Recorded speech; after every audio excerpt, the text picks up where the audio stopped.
नमस्कार, दिल्ली न्यूज में आपका बहुत बहुत स्वागत है। चलिए देखते हैं आज की 25 फटाफट काम की और महत्वपूर्ण बड़ी खबरों को। पर इससे पहले वीडियो को लाइक करना बिल्कुल न भूलें। नवरात्र पर मोदी सरकार का बड़ा तोहफा, 25 लाख लोगों को मिलेगा फ्री एलपीजी कनेक्शन। केंद्र सरकार ने नवरात्र के मौके पर बड़ा फैसला लिया। प्रधानमंत्री उज्ज्वला योजना के तहत 25 लाख नए लाभार्थियों को मुफ्त एलपीजी कनेक्शन दिया जाएगा। इससे देश भर में उज्ज्वला कनेक्शन की संख्या बढ़कर 10.6 करोड़ तक पहुंच जाएगी। पेट्रोलियम मंत्री हरदीप पुरी ने बताया कि सरकार प्रत्येक कनेक्शन पर 2050 खर्च करेगी। इसमें एक मुफ्त गैस सिलेंडर, गैस चूल्हा, रेगुलेटर और जरूरी उपकरण शामिल होंगे।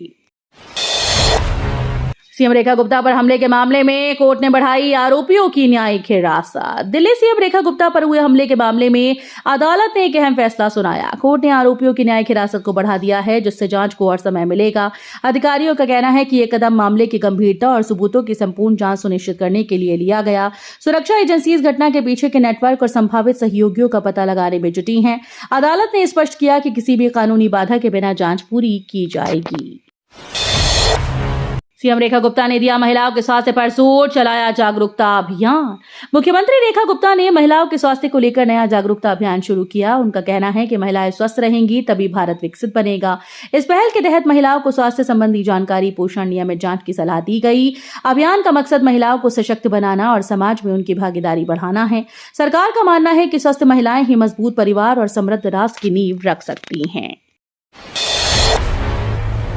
दिल्ली में रामलीला का असर, सड़क यातायात पर व्यापक बंदोबस्त और दिशा निर्देश जारी। दिल्ली ट्रैफिक पुलिस ने रामलीला और त्योहारों के मद्देनजर मंदिरों और लाल किले के आसपास व्यापक बंदोबस्त किए। लाल किले पर आयोजित होने वाली रामलीला के कारण कई मुख्य रास्ते 3 अक्टूबर तक बंद रहेंगे। पुलिस ने जनता से अपील की है कि वो तय समय और मार्ग का पालन करें और वैकल्पिक रास्तों का उपयोग। ये कदम यातायात नियंत्रण और सार्वजनिक सुरक्षा सुनिश्चित करने के लिए उठाया गया। केंद्रीय कर्मचारियों के लिए खुशखबरी, दिवाली से पहले मिलेंगी 3 बड़ी राहतें। केंद्रीय कर्मचारियों के लिए दिवाली से पहले बड़ी खुशखबरी है। सरकार ने 3 महत्वपूर्ण राहतों का ऐलान किया, जो सीधे कर्मचारियों की जेब पर असर डालेंगी। इसमें महंगाई भत्ता, बोनस, अन्य वित्तीय लाभ शामिल हैं। मिडिल क्लास कर्मचारियों के बाद अब इस फैसले से केंद्रीय कर्मचारियों को भी फायदा मिलेगा। सरकार की ये पहल उनके खर्च और त्योहार की तैयारियों में मदद करेगी। अब ड्रीम 11 पर सिर्फ मुफ्त मुकाबले, सरकार ने लगाया पेड कॉन्टेक्ट्स पर पूरी तरह से प्रतिबंध। सरकार के नए ऑनलाइन गेमिंग बिल 2025 के लागू होने के बाद ड्रीम 11 ने अपने नियम बदल दिए हैं। अब खिलाड़ी यहां कैश कॉन्टेस्ट नहीं खेल पाएंगे, क्योंकि सभी पेड गेम्स पर रोक लगा दी गई है। कंपनी ने कहा है कि अब प्लेटफॉर्म पूरी तरह से फ्री टू प्ले और सोशल गेमिंग मोड में चलेगा। पहले से वॉलेट में जमा रकम खिलाड़ी सुरक्षित रूप से निकाल सकेंगे। वहीं बोनस या प्रमोशनल पॉइंट्स की वैधता खत्म हो सकती है। यानी अब ड्रीम 11 केवल मनोरंजन का जरिया रहेगा। दिल्ली की राजनीति में गरमाया माहौल, रेखा गुप्ता के वीडियो को लेकर आप बीजेपी आमने सामने। दिल्ली की राजनीति में ईवीएम को लेकर नई बहस छिड़ गई। आम आदमी पार्टी के राष्ट्रीय संयोजक और पूर्व मुख्यमंत्री अरविंद केजरीवाल ने हाल ही में सीएम रेखा गुप्ता का एक वीडियो सोशल किया है, जिसमें वो ईवीएम से जुड़ी बातें करती नजर आ रही हैं। इस वीडियो के सामने आने के बाद सियासी हलचल तेज हो गई। आम आदमी पार्टी ने इसे गंभीर मुद्दा बताया, जबकि बीजेपी का कहना है कि विपक्ष जानबूझकर भ्रम फैलाने की कोशिश कर रहा है।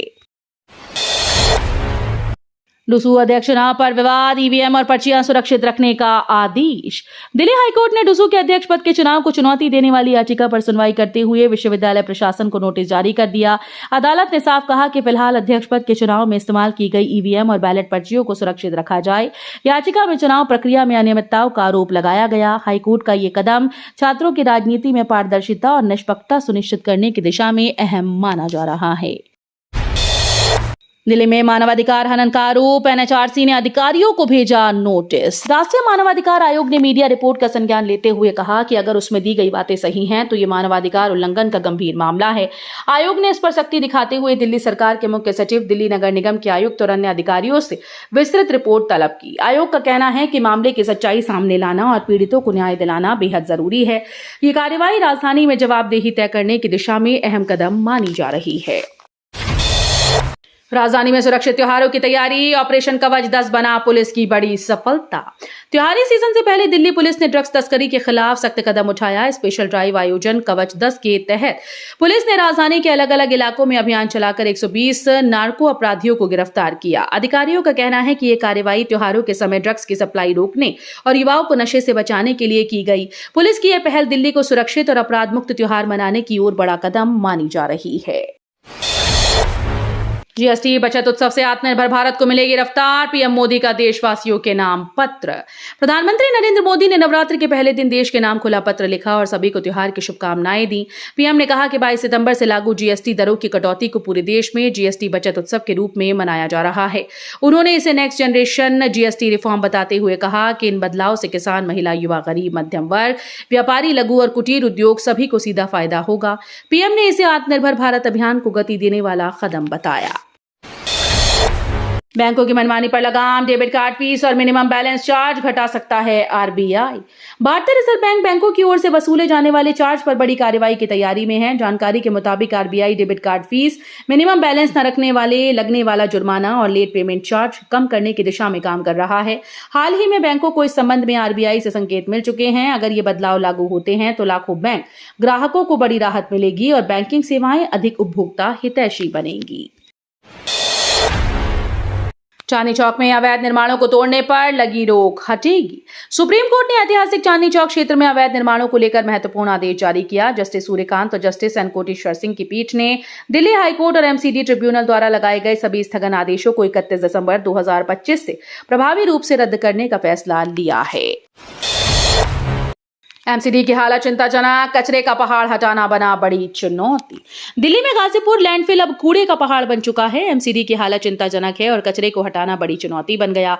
बढ़ते कचरे और अपर्याप्त संसाधनों के कारण स्थानीय नागरिकों को गंभीर स्वास्थ्य और प्रदूषण संबंधी खतरे का सामना करना पड़ रहा है। सरकार ने 2026 तक लैंडफिल हटाने का लक्ष्य रखा, लेकिन फिलहाल समस्या जटिल बनी है। विशेषज्ञ चेतावनी दे रहे हैं कि तुरंत सुधारात्मक कदम न उठाए गए तो स्थिति और भी गंभीर हो सकती है।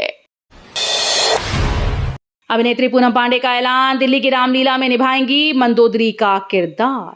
दिल्ली की रामलीला में इस बार नया रंग देखने को मिलेगा। अभिनेत्री पूनम पांडे ने ऐलान किया है कि वो इस वर्ष मंदोदरी का किरदार निभाएंगी। रामलीला कमेटी ने उनका चयन मंजूर किया है, जिसके बाद सोशल मीडिया और सांस्कृतिक मंचों पर चर्चा शुरू हो गई। दर्शकों की उत्सुकता बढ़ गई है और टिकट्स की बुकिंग में तेजी देखने को मिल रही है। ये प्रस्तुति इस बार विशेष आकर्षण का केंद्र बनेगी। एसआई ने झपटमार के मामले में चार्जशीट में फेवर के नाम पर ली रिश्वत। वजीराबाद थाने का एक सब इंस्पेक्टर झपटमार के मामले में चार्जशीट में फेवर देने के नाम पर रिश्वत लेते हुए विजिलेंस टीम के हत्थे चढ़ गया। अधिकारियों ने तुरंत कार्रवाई करते हुए आरोपी एसआई को थाने से गिरफ्तार किया। ये घटना पुलिस महकमे में भ्रष्टाचार की गंभीर समस्या को उजागर करती है। जांच जारी है और विजिलेंस टीम मामले की गहनता से जांच कर रही है। जनता से अपील है कि ऐसे मामलों की जानकारी तुरंत संबंधित अधिकारियों को दें। बाजारों में लौटी रौनक, जीएसटी की नई दर के हिसाब से कई सामानों में हो रही भारी बचत। बाजारों में फिर से रौनक लौट आई है। जीएसटी की नई दरों के बाद उपभोक्ताओं की जेब पर हल्का बोझ पड़ा है और कई सामानों पर भारी बचत हो रही है। इलेक्ट्रॉनिक, कपड़े और रोजमर्रा की जरूरत चीजों की खरीदी में तेजी आई है। दुकानदारों का कहना है कि ग्राहकों की संख्या बढ़ी और बिक्री में सुधार हुआ। विशेषज्ञों का अनुमान है कि नई जीएसटी दरें बाजार और अर्थव्यवस्था दोनों के लिए सकारात्मक संकेत हैं। ड्रग्स का डर दिखाकर पूर्व बैंक अधिकारी को किया डिजिटल अरेस्ट। दिल्ली में 23 करोड़। दिल्ली में साइबर ठगी का सनसनीखेज मामला सामने आया। ठगों ने पूर्व बैंक अधिकारी को ड्रग्स का डर दिखाकर डिजिटल अरेस्ट किया और वर्चुअल कैद में रखा। करीब 23 करोड़ रुपए की ठगी हुई, जिसमें अधिकारी का आर्थिक और मानसिक दबाव बढ़ गया। पुलिस और साइबर सेल मामले की जांच में जुटी है। अधिकारियों ने जनता से अपील की है कि किसी भी संदिग्ध कॉल या मैसेज पर तत्काल सावधानी बरतें और ठगी की सूचना तुरंत दें। अफजल गुरु और मोहम्मद मकबूल भट्ट की कब्रों को तिहाड़ जेल परिसर से हटाने की मांग। दिल्ली में अफजल गुरु और मोहम्मद मकबूल भट्ट की कब्रों को तिहाड़ जेल परिसर से हटाने की मांग तेज हो गई है। सुरक्षा और जनभावनाओं को लेकर कई संगठनों और नागरिकों ने अधिकारियों से इस पर तुरंत कदम उठाने का आग्रह किया। मामला राजनीतिक और सामाजिक बहस का केंद्र बन गया। जेल प्रशासन और संबंधित विभाग अब स्थिति का आकलन कर रहे हैं। इस मुद्दे पर आगे की कार्रवाई पर पूरी निगाहें टिकी हैं। राष्ट्रीय ग्रामीण साक्षरता मिशन में करोड़ों की ठगी का खुलासा। राष्ट्रीय ग्रामीण साक्षरता मिशन के नाम पर करोड़ों रुपए की ठगी का खुलासा हुआ। आरोपियों ने जनता के पैसे से 2 आलीशान फ्लैट और एक luxury Toyota high rider car खरीदी।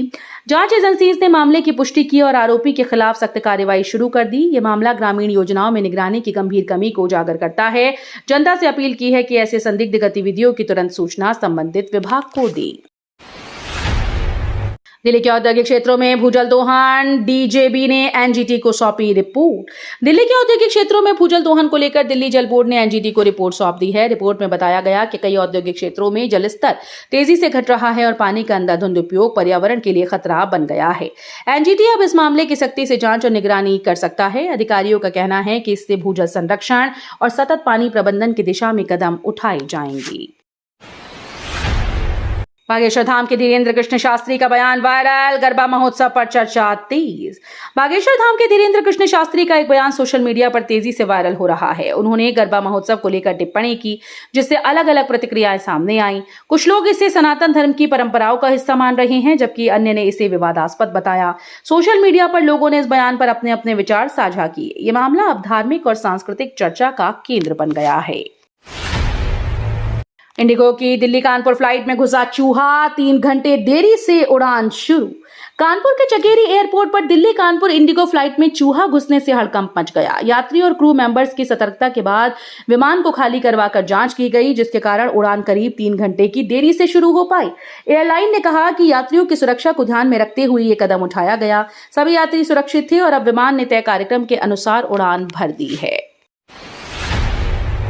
राजस्थान में वंदे भारत की नई शुरुआत, जोधपुर और बीकानेर से दिल्ली के लिए ट्रेन जल्द। राजस्थान के यात्रियों के लिए बड़ी खुशखबरी है। रेलवे जल्द जोधपुर और बीकानेर से दिल्ली तक तो नई वंदे भारत एक्सप्रेस ट्रेन चलाने जा रहा है। इन ट्रेन की शुरुआत के लिए प्रधानमंत्री नरेंद्र मोदी आगामी 25 सितंबर को हरी झंडी दिखा सकते हैं। नई ट्रेन सेवाओं से राजधानी और राजस्थान के प्रमुख शहरों के बीच यात्रा और भी तेज और आरामदायक होगी। ये कदम यात्रियों की सुविधा बढ़ाने और रेलवे नेटवर्क को मजबूत बनाने की दिशा में अहम माना जा रहा है। बीएसएफ प्रहरियों के लिए ई-लीव मॉड्यूल लॉन्च, अब छुट्टी का आवेदन होगा सिर्फ एक क्लिक में। सीमा सुरक्षा बल के 2.72 लाख से अधिक प्रहरियों के लिए ई-लीव मॉड्यूल लॉन्च कर दिया गया। इस डिजिटल सुविधा से सिपाही से लेकर एडीजी स्तर तक के अधिकारी ऑनलाइन छुट्टी के लिए आवेदन कर पाएंगे। आवेदन की स्थिति जानने और छुट्टियों की उपलब्ध संख्या देखने की सुविधा भी सिर्फ एक क्लिक पर मिलेगी। बीएसएफ का मानना है कि इस पहल से दक्षता, पारदर्शिता, जवाबदेही बढ़ेगी, अनावश्यक देरी खत्म होगी और मैनुअल कागजी कार्रवाई की दिक्कतें भी काफी हद तक कम हो जाएंगी। तो ये थी आज की बड़ी खबरें। रोजाना ऐसे ही सबसे पहले अपडेट पाने के लिए चैनल को सब्सक्राइब करना बिल्कुल न भूलें। धन्यवाद।